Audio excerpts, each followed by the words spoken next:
royal family is feeling some pressure because they are getting reports back that the public feels like maybe the royal family didn't welcome Meghan in well enough and that they haven't done their due to help Meghan to feel like she's really a part. Ugh, if only people knew everything that's being done for her. Anyway, they felt like they needed to reintroduce Meghan to the public.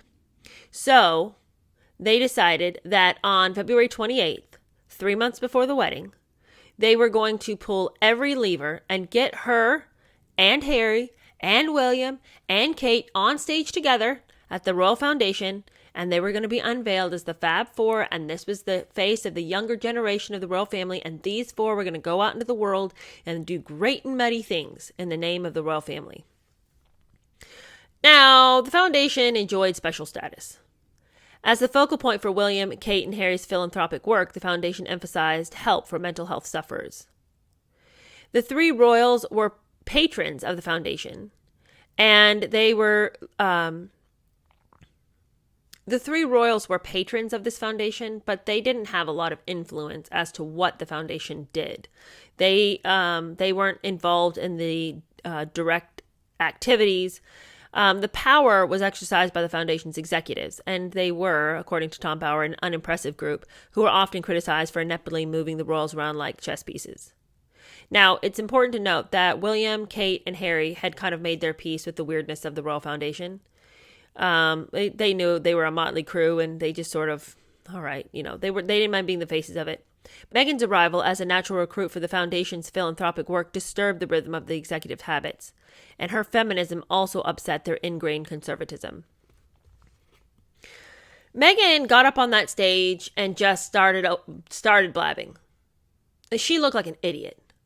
She just said a lot of things where it's just like, girl, you don't need to talk all the time. You know when you're in a meeting at work and there's always that one person that loves the sound of their voice and you're like, man, we could wrap this up like 20 minutes ago, but this person wants to keep talking. It's like they'll offer some little bit and then they just keep going and going and going. It's like, you've already said that like 4 separate ways. Can you just stop talking? This is Meghan, all right? She just loves the sound of her own voice. She just loves the sound of what she would perceive as her powerful feminism. Meghan says to the audience right there on stage, sitting right next to the other three, right now, with so many campaigns like Me Too and Time's Up, there's no better time to continue to shine a light on women feeling empowered and people supporting them. You'll often hear people say, well, you're helping people find their voice. And I fundamentally disagree with that, because women don't need to find a voice. They have a voice. They need to feel empowered to use it, and people need to be encouraged to listen.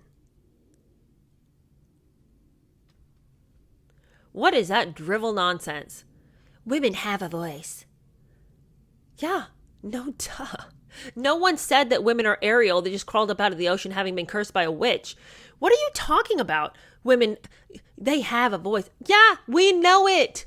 That's what that means, to find a voice. It doesn't mean that you don't physically have one.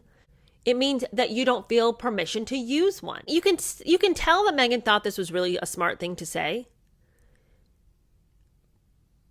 But this is stupid. Like, this is stupid on like the dumbest level. This isn't even like, well, you have to kind of look at it and then you can see how dumb it is. It's literally ridiculous. That's what the phrase means, to find a voice. It doesn't mean that they didn't have a voice. Come on, Meghan. Come on. For being the smart, how dumb were the other girls at school if you were the smartest one? Meanwhile, Kate's sitting there with a frozen expression on her face. Meghan continued on. She spoke about inclusivity and diversity. She spoke with conviction about her virtuous thoughts to end universal injustice and of her protest about the number of scenes and suits that required her to emerge from a shower wearing a towel.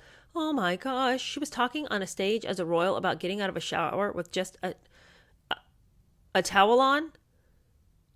I mean, any one of us would have known. I not talk about the time when I was on a clunky soap, jumping out of a shower without my clothes on, if I'm trying to be a classy royal.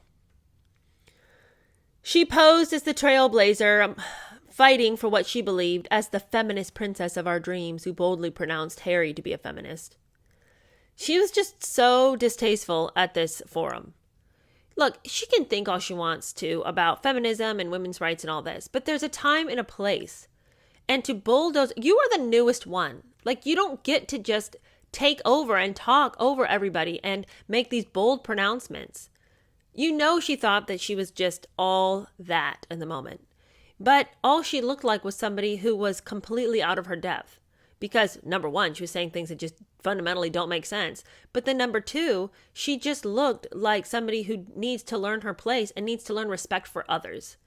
This wasn't her place to just talk and talk. The audience's reaction was mixed. Some of the young people were impressed, but they always would be. They're so easily influenced. But to many others, women in Britain did not appear to be silenced. Indeed, the monarch, the prime minister, the president of the Supreme Court, and many senior civil servants, industrialists, and media editors were women. So Meghan wants to be... You see this so much in activism today. Causes that have already been championed by much greater and better individuals and activists years and years prior are being dredged up by people who have no new ideas. It's like there's tons of problems in the world, but why are you trying to resolve the problems that have already been solved? Why don't you go and deal with one of the new problems? Oh, because that's actually going to require work, and I don't know how to work. The irony to all of this feminist talk, especially in this situation, was that Meghan only had a seat on that platform because she was being married to Harry. So here she wants to jag on and on about feminism. She's only there because she's getting married to a man. Her marriage is the only reason she has access to that platform. It had nothing to do with her and her empowered voice as a woman. And the fact that she thinks we're all just going to not notice that is just ridiculous. I think in her mind, she really thought that she was important enough that people had wanted her opinion for its own sake. I think she was delusional enough to think that. Because who would sit on that stage and blab on and on about feminism if you hadn't realized or come to the conclusion that your marriage was the sole reason why you now had this voice? Okay, well, marriage was going to make her rich and titled, but not famous because of any personal achievements. Tom Bauer says she was piloting an unscripted storyline way beyond Rachel Zane's scope. Amen to that. Remember how Rachel Zane was like her role model? Well, she's out of her depth now. Meantime, William is sitting there with his rictus grin, unsure of what he's supposed to be doing, saying, how is he supposed to navigate this completely out of control woman on stage, violating every single stricture they've ever had? Virtue signaling from a platform ignored the royals' role, impartially to foster national unity. She had not been invited to join the Royal Foundation to reinvent royal family customs. Meghan, William silently feared, did not understand that the public expected mystique, not familiarity. Was she trying to upstage Kate? Did she realize that there was a pecking order in the constitutional monarchy? As hard as she might try, Meghan could not win because Kate would be the queen and Meghan would remain a duchess. Had Harry ever explained to Meghan that royal protocol meant that they would always walk behind William and Kate? Had Harry dared to explain his diminished role in the royal family? Or had he avoided the truth out of fear of losing Meghan? Well said, Tom Power, well said, because that's exactly what I think happened here. I think that he glossed over it in the same way that he glossed over and said, it's going to be really hard, but he never said why it was going to be really hard. Because you have to change completely and be a completely different person. He wasn't going to say that. Neither is he going to say to her, we'll always be behind William and Kate. He's going to act like William and Kate have superseded them because of their own crazy egos. And that, nobody's saying that they shouldn't be equal to William and Kate. It's just this really annoying habit that William's always had of always looking down on Harry. He's going to act, in my mind, this is how I imagine it going. I imagine Harry talking to Meghan about William and saying that William's always lorded over his position and that William has always thought he was better and that Kate's always going to think she's better. And he's going to act like it's more of an attitude and less of a rule. Like if they had wanted to, they could have all been equals. But because William and Kate are so out of control, that'll never happen. And he's going to always act like there was a choice, like they had a choice. And they chose to act elevated above Harry and Meghan. They chose to grind Meghan's face into the ground.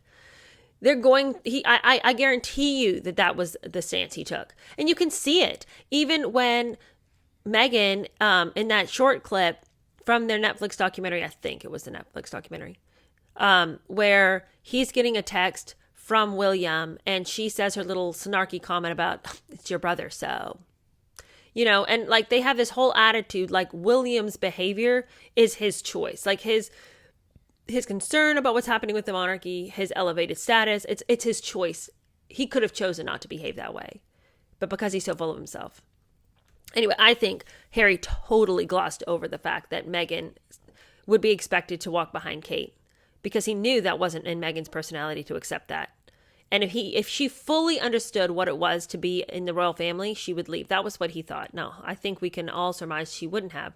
But see, that was deceptive on his part too, though, because say like Meghan had been a wonderful woman, super lovely, but then he didn't really inform her about what it would truly be just so he could keep her. Like, that's unacceptable on his part.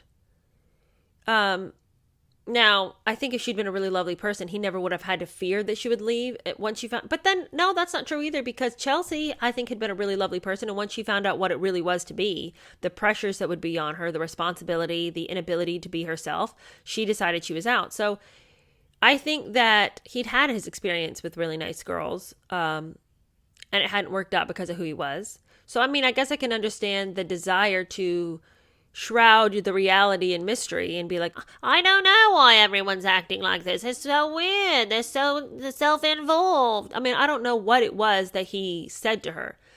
I can understand the temptation, but what did he think was going to happen when reality struck and she found out how it really was? I mean, did he think that was going to be a happy union? What was he thinking? Okay, continuing on. This is so embarrassing to me. This last bit is just like, oh my gosh, I can't. Here they are on the stage, right?